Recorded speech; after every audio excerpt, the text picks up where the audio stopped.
សិក្ខាកាមពីខេត្តចំនួន4ចូលរួមសិក្ខាសាលាផ្សព្វផ្សាយនិងណែនាំការប្រើប្រាស់សៀវភៅសិក្សាគោលមុខវិជ្ជាអប់រំកាយនិងកីឡារយៈពេល4ថ្ងៃនៅខេត្តព្រះសីហនុ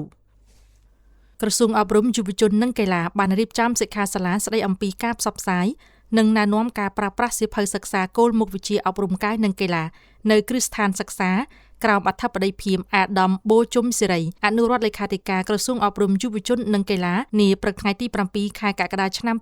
2026នៅសាលប្រជុំវិទ្យាល័យចំណេះដឹងទូទៅខេត្តព្រះសីហនុអាដាមបូជុំសេរីបានមានប្រសាសន៍ថាការអប់រំកាយនិងកីឡាគឺជាផ្នែកដ៏សំខាន់មួយនៃការអប់រំពេញលេញដែលជួយអភិវឌ្ឍសុខភាពកាយសម្បទាវិន័យស្មារតីទទួលខុសត្រូវការងារជាក្រុមនិងភាពជាអ្នកដឹកនាំរបស់សិស្សការដាក់ឲ្យប្រើប្រាស់សៀវភៅសិក្សាគោលថ្មីនឹងរួមចំណែកធានាឲ្យការបង្រៀននិងការរៀននៅគ្រប់គ្រឹះស្ថានសិក្សាមានស្តង់ដារដូចគ្នានិងលើកកម្ពស់គុណភាពអប់រំស្របតាមគោលនយោបាយកំណែទម្រង់និងវិស័យអប់រំ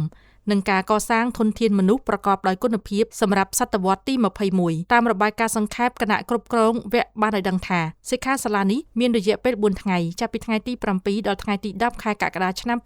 2026ដោយមានសិក្ខាកាមសរុបចំនួន46នាក់ក្នុងនោះស្ត្រី7នាក់មកពីមន្ទីរអប់រំយុវជននិងកីឡានៃខេត្តព្រះសីហនុកណ្ដាលព្រៃវែងនិងកោះកុងព្រមទាំងមន្ត្រីអប់រំនិងគ្រូបង្រៀនអប់រំកាយនិងកីឡាលោកមុកសារឿនអនុប្រធានមន្ទីរយុវជននិងកីឡាខេត្តព្រះសីហនុបានស្វាគមន៍យ៉ាងកក់ក្ដៅបំផុតចំពោះការជ្រើសរើសខេត្តព្រះសីហនុធ្វើជាម្ចាស់ផ្ទះនៃសិក្ខាសាលានាពេលនេះលោកអនុប្រធានមន្ទីរបានជម្រាបជូនថាបច្ចុប្បន្នសិស្សានុសិស្សចាប់ពីមត្តេយ្យសិក្សាដល់សាលាគ្រូកោសល្យ